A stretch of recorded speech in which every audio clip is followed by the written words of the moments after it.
দেখেছেন দিনের বেলা ঘুমানোর পরে স্বপ্নদোষ হলে কি রোজা ভেঙে যাবে? রোজাদার ব্যক্তি দিনের বেলা যদি তিনি ঘুমিয়ে পড়েন এবং দিনের বেলা যদি তার স্বপ্নদোষ হয়, তাহলে এর ফলে তার সিয়াম ভঙ্গ হবে না, তার রোজা ভঙ্গ হবে না, কারণ এটা তার হাতে নয়। তবে ইচ্ছাকৃত বীর্যপাত ঘটালে সেটি অবশ্যই রোজা ভঙ্গের কারণ হবে, স্ত্রী সবাসকৃত রোজা ভঙ্গের কারণ হবে, সেটি বলাই বাহুল্য। কিন্তু স্বপ্নদোষ হলে যদি বীর্যপাত হয়ও, তার ফলে তার রোজা ভাঙবে না, তবে গোসল ফরজ হবে, সেই হিসাবে তিনি গোসল করে নামাজ আদায় করবেন। অনেকেই বলে রমজান মাসে নাকি মুর্দারা বাড়িতে আসে, এটা কতটুকু সত্য? রমজান মাসে মুর্দারা বাড়িতে আসে মর্মে যে কথা প্রচলিত আছে আমাদের সমাজে, সেটা একেবারেই ভুল এবং ভ্রান্ত কথা, এর কোনো বাস্তবতা নেই, নিছকই মন গড়া কথা। বিধায় এখান থেকে আমরা যথাসম্ভব মন গড়া কথা থেকে আমরা বিরত থাকার চেষ্টা করব। মসজিদের ফান্ডের গচ্ছিত টাকা দিয়ে এলাকাবাসীর জন্য ইফতার আয়োজন করা যাবে কি না, গুরুত্বপূর্ণ প্রশ্ন। রমাদান এসছে, মসজিদের তহবিলের টাকা দিয়ে এলাকাবাসীর জন্য বা মসজিদের মুসল্লিদের জন্য ইফতারের কোনো আয়োজন করা যাবে না। কারণ মসজিদে সাধারণত মানুষ যে টাকা দেয় সেটা মসজিদে ইফতার আয়োজনের জন্য দেয় না, সেটা দেয় মসজিদের নির্মাণের জন্য, মসজিদের বেতন ভাতা, মসজিদের যে রুলিং কস্ট খরচ আছে সেগুলো নির্বাহ করবার জন্য। অতএব যেই জন্য দাতারা টাকা দেন সেই কাজেই টাকাটা ব্যয় করতে হবে। যেহেতু মসজিদে ইফতারের আয়োজনের জন্য সাধারণত মসজিদে টাকা দেওয়া হয় না, দান বাক্সে বা জেনারেল ফান্ডে যে টাকা দেওয়া হয় সেটা ইফতার আয়োজনের জন্য দেয় না কেউ, সেজন্য সেটাকে এই কাজে ব্যবহার করা যাবে না। এই জন্য কোনো মসজিদে রমজান উপলক্ষে যদি ইফতার আয়োজন করতে হয় রোজাদারদের জন্য, তাহলে এর জন্য আলাদা করে তহবিল গঠন করতে হবে, মুসল্লিদেরকে ঘোষণা দিতে হবে যে আমরা রোজাদারদের জন্য ইফতার আয়োজন করতে চাই, আপনারা শরীক হন। সেক্ষেত্রে মুসল্লিদের সেই তহবিলে যে টাকা দিবেন সেটা দিয়ে তারা ইফতার আয়োজন করতে পারবেন ইনশাআল্লাহ তাআলা। রমজানের সাহরি এবং ইফতারে কী ধরনের খাবার খাওয়া শরঈ এবং স্বাস্থ্যগত দিক থেকে বাঞ্ছনীয়? স্বাস্থ্যগত দিক থেকে আমাদের সাহরি এবং ইফতারিতে কী ধরনের খাবার থাকা দরকার সেটা অবশ্য স্বাস্থ্য বিশেষজ্ঞগণ খুব ভালো বলতে পারবেন। তবে আমরা সবাই কমন কিছু বিষয় জানি, তার মধ্যে থেকে একটা হলো যে ইফতারিতে খুব বেশি ভাজা পোড়া, এটা আমাদের স্বাস্থ্যের জন্য মোটেও ভালো নয় এবং এটার কারণে অনেক অস্বস্তিতে আমরা ভুগতে হয়। এর কারণে আমাদের তারাবি, আমাদের রাতভর জেগে ইবাদত বন্দেগী, অন্যান্য এক আমল করে, এমনকি দিনের বেলা রোজা রাখাটা অনেক সময় কষ্টকর হয়ে যায়। এই জন্য আমাদের স্বাস্থ্য ভালো থাকে সেরকম খাবার আমাদের খাওয়া উচিত। ভাজা পোড়া, অতি ঝাল, অতি মিষ্টি, যেগুলো আমাদের স্বাস্থ্যের জন্য ভালো নয় সেগুলো আমাদের অ্যাভয়েড করা উচিত, অন্তত রমাদানে ইবাদতের প্রয়োজন হলেও। দ্বিতীয়ত হলো আমরা ইফতার এবং সাহরিতে খেজুর অবশ্যই রাখার চেষ্টা করব। এটাতে প্রচুর পরিমাণ খাদ্যশক্তি, এনার্জি যেমন রয়েছে, এমনিভাবে এমন সব খাবার রাখবো, দেশীয় ফল এবং অন্যান্য খাবার যেগুলো সুফল আমাদের শরীরে নানাভাবে ইনশাআল্লাহ আসবে। বিধায় আমরা সেদিকটাকে বিশেষভাবে খেয়াল রাখবো, মনোযোগ দেব ইনশাআল্লাহ। এবং খুব বেশি আপনার উদরপূর্ণ করে খেলে ইবাদতবন্দি করতে অসুবিধা হয়, সেটা অস্বস্তির কারণ হয়, সেটা আমাদের স্বাস্থ্যের জন্য খারাপ হয় এবং শরীয়ত ও শিল্পের জন্য আমাদেরকে নিরুৎসাহিত করেছে। সেজন্য আমরা চেষ্টা করব যে সাহরি ইফতারিতে খুব বেশি উদরপূর্ণ করে না খেতে, এই চেষ্টা আমাদের মধ্যে থাকতে হবে। বিশ্ববিদ্যালয়ের ক্যাম্পাসে ছেলে মেয়ে একত্রে ইফতার করে, এ ব্যাপারে শরীয়তের বিধান জানাবেন। বোন ফারজান আঞ্জুম, বিশ্ববিদ্যালয়ের ক্যাম্পাসে হোক কিংবা কোনো ক্যান্টিনে হোক বা অন্য কোনো সাধারণ জায়গায় হোক, ছেলে এবং মেয়ে, নারী এবং পুরুষ একত্রে বসে যদি ইফতার করেন, তারা যদি গায়রে মাহরাম হয়ে থাকেন, তাহলে সেটি একটি নাজায়েজ এবং গুনাহের কাজ। কারণ একত্রে একই টেবিলে চেয়ারে শেয়ার করে তারা বসে পাশাপাশি ইফতার যদি করেন, তাহলে সেক্ষেত্রে শরীয়তের পর্দার বিধানকে তারা লঙ্ঘন করছেন। যেখানে নামাজের মতো ইবাদত করতে গিয়েও আল্লাহ রাব্বুল আলামিন নারীদের কাতারকে পুরুষদের কাতার চাইতে ভিন্ন রাখতে বলেছেন, শেষের দিকে রাখতে বলেছেন, সেখানে আপনি যদি কোনো আয়োজনে, কোনো ইফতার পার্টিতে একাকার করে ফেলেন, তাহলে সন্দেহভাবে সেটি গুনাহের কথা। এখানে যারা আয়োজক হবেন, যারা এখানে সামিল হবেন, তারা অবশ্যই গুনাহগার। তবে হ্যাঁ, আপনি নিজেকে যদি সেখান থেকে রক্ষা করে ওই আয়োজনের মধ্যে আপনি নিজেকে সেভ করে আলাদা করে ইফতার করে চলে আসেন, তাহলে সেক্ষেত্রে আপনার জন্য সেটা নাজায়েজ না হতে পারে। কিন্তু আয়োজক এবং এই ঢলাঢলিকে যারা সাপোর্ট করেন, সমর্থন করেন বা যাদের সাথে সামিল হয়েছেন, তারা অবশ্যই গুনাহগার হবে। কেন শরিয়াত পর্দার এই বিধানের কথা বলে, কেন আল্লাহ রাব্বুল আলামিন এই নির্দেশ দিয়েছেন আমাদেরকে, সেটা আমরা হাড়ে হাড়ে টের পাচ্ছি আমাদের সমাজে নানা অস্থিরতার যে সংবাদ আছে সেগুলোর মধ্য দিয়ে। বিধায় এই সমস্ত ক্ষেত্রে আমাদের সতর্ক থাকতে হবে এবং কোনোভাবেই তথাকথিত আধুনিকতার নামে, তথাকথিত মুক্তমনা হওয়ার নামে আমরা আল্লাহর সীমানা ছাড়ানোর যে আপনার দুঃসাহস, সেটা আমরা করতে যাব না। আল্লাহ আমাদেরকে তৌফিক দান করুন এবং বিশ্ববিদ্যালয় ক্যাম্পাস সহ অন্য যে কোনো জায়গায় যদি কোনো ইফতার আয়োজনে নারী পুরুষ একসাথে থাকেই, তাহলে নারীদের জন্য আলাদা আয়োজন থাকবে, পুরুষদের জন্য আলাদা আয়োজন থাকবে। প্রয়োজনে তারা ভিন্ন কোনো হলরুমে থাকবেন, পুরুষ আরেকটা হলরুমে থাকবেন বা পার্টিশন থাকবে। যে কোনোভাবে পর্দা বিষয়টাকে নিশ্চিত করতে হবে। আর না হলে করছেন ইফতারের আয়োজন, একটা ইবাদত, কিন্তু সেই ইবাদতটা যদি আপনি মন মতো করেন, আল্লাহর বিধানকে লঙ্ঘন করে করেন, তাহলে সেই ইবাদত হবে না, সেটা বরং গুনাহে পর্যবসিত হতে পারে। কাল সাহারি পার্টির প্রচলন বেশ জোরে সোরে শুরু হয়েছে। এ বিষয়ে শরিয়ার দৃষ্টিকোণ জানাবেন কি? দেখুন, বেশ কয়েক বছর ধরে আমাদের এক শ্রেণীর তরুণদের মধ্যে বিশেষ করে সাহারি পার্টি করার একটা প্রবণতা আমরা দেখতে পাচ্ছি। তারা ভোর রাতে বিভিন্ন রেস্টুরেন্টে একত্র হন এবং সেখানেও নারী পুরুষ এবং ছেলেমেয়েরা তারা একত্র হয়ে বসে খাবার দাবার গ্রহণ করেন।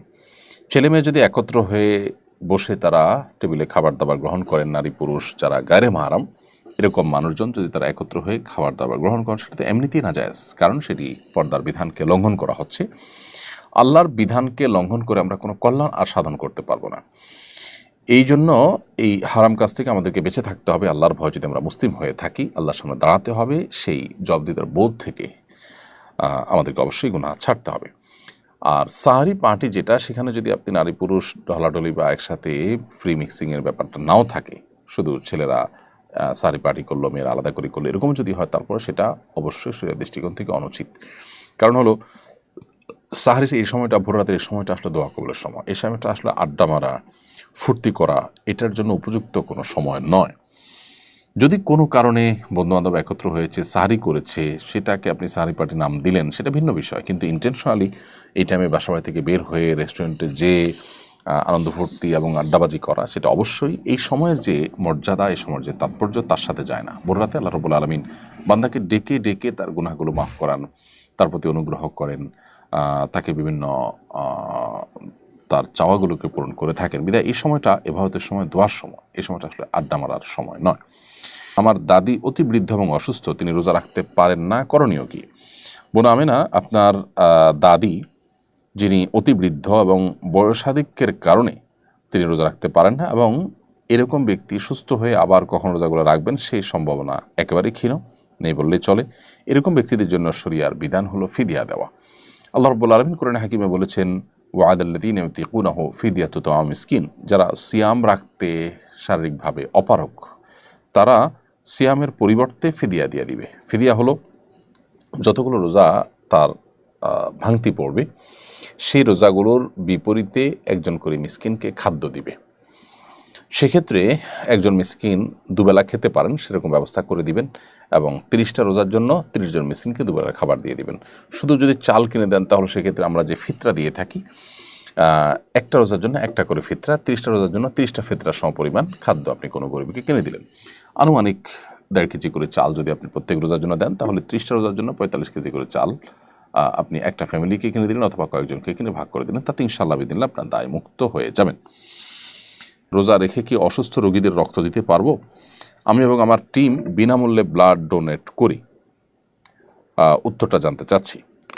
প্রিয় আরিফুল ইসলাম, আপনি আপনার টিম মানুষকে বিনামূল্যে যে রক্ত দিয়ে থাকেন, সেটা অবশ্যই একটি ভালো কাজ।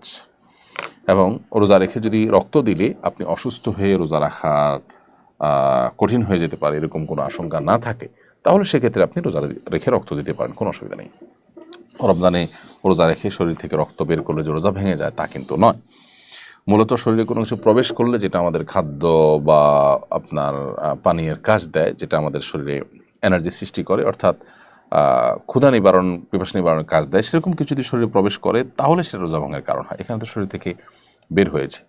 এটা যদি স্বাভাবিক হয় যে এক ব্যাগ রক্ত আপনি দিলেন, এর ফলে আপনার রোজা ভাঙতে হবে, সেরকম পর্যায়ে আপনি চলে যেতে পারেন, এরকম কোনো আশঙ্কা যদি না থাকে, ইনশাআল্লাহ আপনি রক্ত দিতে পারেন। মহিলাদের তারাবি পড়ার নিয়মটা জানতে চাই। পুরুষ এবং মহিলাদের তারাবি পড়ার নিয়ম ভিন্ন নয়, বরং পুরুষরা যেভাবে তারাবি পড়বেন, মহিলারা সেভাবে নামাজ পড়বেন।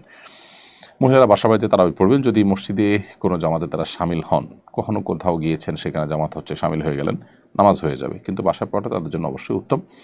এবং মহিলারা যদি পরিবারের সদস্যরা নিজেরা জামাতে নামাজ পড়েন, সেটাও তারা করতে পারেন। তবে জামাতের জন্য ডাকডোল পিটিয়ে অন্যদেরকে সমবেত করা, কোথাও কোথাও মেয়েদের তারাবি নামাজের জন্য আলাদা মসজিদ তৈরি হচ্ছে, এরকম আমি জানতে পেরেছি। এরকমটি শরিয়ার মেজাজ, শরিয়ার যে নির্দেশনা, তার সাথে কিন্তু যায় না। রমজান রোজা রেখে হাত পায়ে নখ কাটা যাবে কিনা? জি ভাই, রমজান রোজা রেখে হাত পায়ে নখ কাটা যাবে, চুল কাটা যাবে, কোনো অসুবিধা নেই। আপনি সরিষার তেল অথবা অন্য কোনো প্রসাধনী, হালাল প্রসাধনী ইত্যাদি মাখতেও পারবেন, কোনো অসুবিধা নেই, এতে রোজা ভঙ্গ হবে না। আতর ব্যবহার করতে পারবেন, মেসওয়াক করতে পারবেন, এর ফলে রোজা ভঙ্গ হবে না।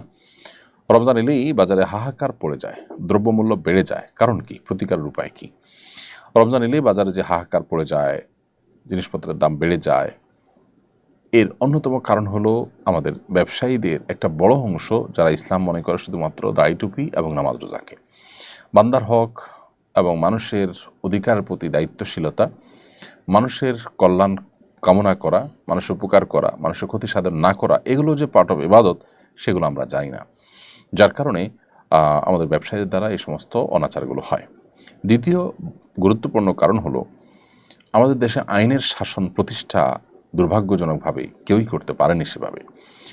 না পারার কারণে যখন কেউ অসৎ উপায়ে এই ধরনের ব্যবসা বাণিজ্য করেন, তখন ভালো মানুষরাও টিকে থাকতে গিয়ে তাদের সাথে তাল মেলাতে হয়। যদিও টিকে থাকার অজুহাতে এরকম করা জায়েজ নয়, কিন্তু তারা এমনটি করেন। এজন্য আইনের শাসন যদি হয় খুব কড়াকড়ির সাথে, আশা করা যায় এ ধরনের সমস্যার সমাধান হবে। ব্যবসায়ীদের যে সিন্ডিকেট আছে, সেই সিন্ডিকেটগুলো ভাঙার জন্য সদিচ্ছা নিয়ে কোনো সরকারই আসলে সেভাবে কাজ করে সফল হননি। এটাও একটা কারণ, এই সিন্ডিকেটগুলোর কারণে এই ধরনের সমস্যা তৈরি হয়। বাজার নিয়ন্ত্রণ এবং সিন্ডিকেট ভাঙা এগুলো সরকারের কর্তব্য। আমাদের দুর্ভাগ্য যে আমরা আসলে কখনো এই ধরনের সুশাসন পাইনি, যা থেকে আমরা আসলে ভালো কিছু আশা করব বা পাবো। আমার গ্যাস্ট্রিকের প্রবল সমস্যা রয়েছে, এপ্রিল মাসে আমার এসএসসি পরীক্ষা। আমি যদি রোজা রাখি তাহলে আমার অসুস্থ হওয়ার সম্ভাবনা রয়েছে। এই অবস্থায় যদি আমি রোজা না রাখি তাহলে কি আমার পাপ হবে? ভাই মনির, আপনার গ্যাস্ট্রিকের যে সমস্যার কথা আপনি বলেছেন, এই সমস্যার অজুহাত দিয়ে আপনি রোজা না রাখার স্কোপ আসলে নেই। বিশেষ করে আপনি এসএসসি পরীক্ষার জন্য আপনি বলেছেন রোজা রাখবেন, পরীক্ষার জন্য রোজা না রাখার কথা আপনি জিজ্ঞেস করছেন পরীক্ষার অজুহাতে। গ্যাস্ট্রিকের অজুহাতে, পরীক্ষার অজুহাতে রোজা না রাখার কোনো স্কোপ নাই। আপনার যত কষ্টই হোক আপনাকে রোজা রাখতে হবে। এমনকি অসুস্থ হয়ে গেলে অসুস্থ হয়ে যাবেন, গ্যাস্ট্রিকের সমস্যার কারণে অসুস্থ হয়ে আপনি মারা যাবেন, এই পর্যায়ে যাওয়ার আশঙ্কা তো একেবারেই ক্ষীণ। অঙ্গহানি হয়ে যাবে, এরকম কোনো সম্ভাবনা নেই বললে চলে। এই জন্য কোনো অবস্থাতেই আপনি এই অজুহাতে রোজা না রাখার স্কোপ নাই। এটা ইসলামের গুরুত্বপূর্ণ একটা ফরজ, অন্যতম একটা রোকন বা স্তম্ভ বিধায় ঠনকো অজুহাতে এটা পরিহার করবার কোনো স্কোপ নাই। তারাবি পড়ানোর পর টাকা নেওয়ার বিধান কি? খতম তারাবিতে কোরআনে কারিমের তেলাওয়াত এবং খতম দেওয়া এটাই হলো মুখ্য। আর কোরআনে কারিমের তেলাওয়াতের বিনিময়ে দেওয়া নেওয়া জায়েজ নয়। সেই দৃষ্টিকোণ থেকে ওলামা ইকরামের প্রসিদ্ধ ফতোয়া হলো যে খতম তারাবির বিনিময়ে দেওয়া নেওয়া জায়েজ নয়। এক্ষেত্রে হাফেজ সাহেবদের আমরা ওয়াক্তিয়া নামাজের ইমাম হিসাবে নিয়োগ দিতে পারি, সেটা হতে পারে 1 ওয়াক্ত 2 ওয়াক্ত, এবং এরপর তাদেরকে সেটার জন্য আমরা বেতন বা তাদের যে প্রাপ্য ভাতা সেটা আমরা ঠিক করি, সেটা আমরা দিতে পারি। এটাও যাতে ছলছাতুরি টাইপ না হয় সেটা আমাদের নিশ্চিত করা দরকার। রোজা অবস্থায় চোখ, নাক ও কানে ড্রপ ব্যবহার করা যাবে কিনা? বোনামিনা, রোজা অবস্থায় আপনি চোখে ড্রপ ব্যবহার করতে পারেন, কানে ড্রপ ব্যবহার করতে পারেন, তবে নাকে ব্যবহার করতে পারেন না, কারণ নাকের যে ড্রপ সেটা আপনার নাকের ছিদ্র হয়ে কণ্ঠনালী হয়ে আপনার পেট পর্যন্ত যেতে পারে, সেজন্য এটা আপনি করতে পারবেন না। আর চোখ এবং কানের ড্রপ এটা আপনি ব্যবহার করতে পারবেন, কারণ বিশুদ্ধ মত অনুযায়ী, গবেষণা অনুযায়ী চোখ এবং কানে যে ড্রপ ব্যবহার করা হয়ে থাকে সেটা আমাদের পেটে যাওয়ার সম্ভাবনা একেবারেই ক্ষীণ। এর মধ্যে একটা তো আছে যে পেটের সাথে যাওয়ার কোনো কানেকশনই নেই, যার কারণে এগুলো আপনি ব্যবহার করতে পারবেন। বিগত রমজানের কাজা রোজা না রাখলে কি সামনে রমজান রোজা হবে না? বোন খাদিজা, এমন কোনো কথা নেই যে বিগত রমজানের কাজা রোজা না রাখলে রমজান রোজা হবে না। রমজান রোজা আপনি রেখে ফেলবেন এবং রমজানের পরপরই বিগত রমজানের যে কাজা রোজাগুলো রয়েছে সেগুলো দ্রুততার সাথে আপনি রেখে ফেলবেন। সারি খেতে না পারলে কি রোজা হবে? সারি খেতে না পারলেও রোজা হবে। কোনো কারণে কেউ সারি খেতে পারলো না তার মানে তিনি রোজা রাখবেন না, ব্যাপারটা কিন্তু তা নয়। অনেকে আছেন যে সারি খেতে না পারলে তিনি ভেঙে পড়েন যে কীভাবে রোজা রাখবেন। আসলে এতটা দুর্বল হওয়া, এতটা হীনমন্য হওয়া মুসলমানের সাজে না। এই জন্য সারি খেতে না পারলেও আমি রোজা রাখলে আমার সেই রোজা যে একেবারে আমার জীবনহানি করে ফেলবে, আমি মরে যাব, এরকম তো না। এই জন্য হিম্মত করা দরকার। তাছাড়া সাহারি খাওয়াটা এটা রমজানে রোজার একটা সুন্নত আমল। এর ফলে রোজার মূল স্ট্রাকচার ফরজ বা ওয়াজিব তো আর ছুটছে না, যার কারণে আপনার রোজা হয়ে যাবে। রোজা না রাখতে পারলে কি তারাবি পড়া যাবে? কোনো কারণে কেউ রোজা রাখতে পারলেন না, অসুস্থতার কারণে সফরে আছেন, তারাবি পড়তে পারবেন।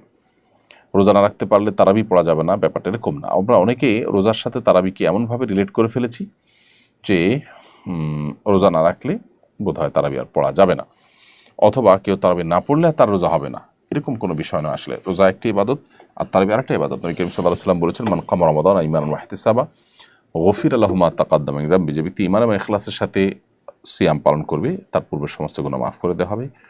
ঠিক একই হাদিসে নবী সাল্লাল্লাহু আলাইহি ওয়াসাল্লাম আরও বলেছেন, যে ব্যক্তি ঈমান এবং ইহতিসাব বা ইখলাসের সাথে তারাবি সালাত আদায় করবে, আল্লাহ তাআলা তার পূর্বের সমস্ত গুনাহ মাফ করবেন। ছোটোখাটো গুনার কথা মিন করা হয়েছে। তো এই জন্য আপনি কোনো কারণে রোজা রাখতে যদি নাও পারেন, তারাবির সময় হলে আপনি তারাবি পড়ার সুযোগ সামর্থ্য থাকলে অবশ্যই আপনি তারাবি পড়বেন। রোজা অবস্থায় ইনসুলিন গ্রহণ করা যাবে কি না? রোজা অবস্থায় ইনসুলিন গ্রহণ করা যাবে, কারণ যে ইনসুলিনটা আমরা গ্রহণ করি সেটা আমাদের আসলে পাকস্থলিতে বা পেটের ভেতরে যায় না, খাদ্যের কাজ দেয় না, এটা জাস্ট চামড়ার নিচে এটি থাকে, যার কারণে এই ইনসুলিন আপনি রোজা অবস্থায় গ্রহণ করতে পারবেন। আমার 6 ঘন্টার পর ঔষধ সেবন করতে হয়, আমি কি রোজা রেখে ঔষধ সেবন করতে পারবো? ভাই, আপনি কোনো ধার্মিক ডাক্তারের শরণাপন্ন হবেন। যে ওষুধটা আপনার 6 ঘন্টা পর সেবন করতে হয় সেটা আপনি 12 বা 14 ঘন্টা পর সেবন করার অপশন থাকার কথা, ডোজ বাড়িয়ে দিয়ে বা অন্য কোনো উপায়ে আপনি অবশ্যই রোজা রাখার চেষ্টা করতে হবে। যদি আল্লাহ না করুক এমন কোনো অসুবিধা হয় যে আপনি ওষুধ না নিলে মারা যেতে পারেন, এই লেভেলের যদি অসুস্থতা হয় তাহলে সেক্ষেত্রে ভিন্ন কথা, কিন্তু সেই লেভেলের সম্ভাবনা তো খুবই কম থাকে, সে ধরনের রোগী তো খুব কম থাকে। সো 6 ঘন্টা পর পর যে ওষুধ নিতে হয় সেটা আর প্রয়োজনীয় ডোজ আপনি বাড়াবার জন্য ধার্মিক অভিজ্ঞ ডাক্তারের কাছে যাবেন, যিনি রোজার গুরুত্ব বুঝেন। তিনি ইনশাআল্লাহ আশা করে যে আপনাকে একটি ভালো সুরাহা দিতে পারবেন। গ্রামে অনেক মসজিদে তারাবির নামাজ 4 রাকাত পর সালাম ফেরানো হয়, এক সালামে 4 রাকাত পড়া উচিত কিনা?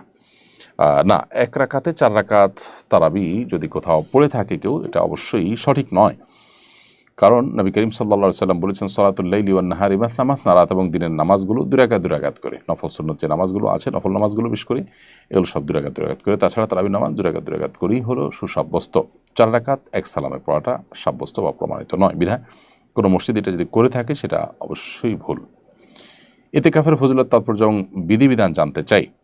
নবী করিম সাল্লাল্লাহু আলাইহি ওয়াসাল্লাম রমাদানের শেষ দশকে মসজিদে অবস্থান করতেন, ইতিকাফ করতেন। ইতিকাফ মানে হলো মসজিদের শেষ দশকের জন্য বা একটা নির্দিষ্ট সময়ের জন্য নিজেকে আটকে ফেলা, আবদ্ধ করে ফেলা এবং সেখানে আবদ্ধ থেকে ইবাদতবন্দেগীতে মশগুল থাকা, এটাই হলো ইতিকাফ।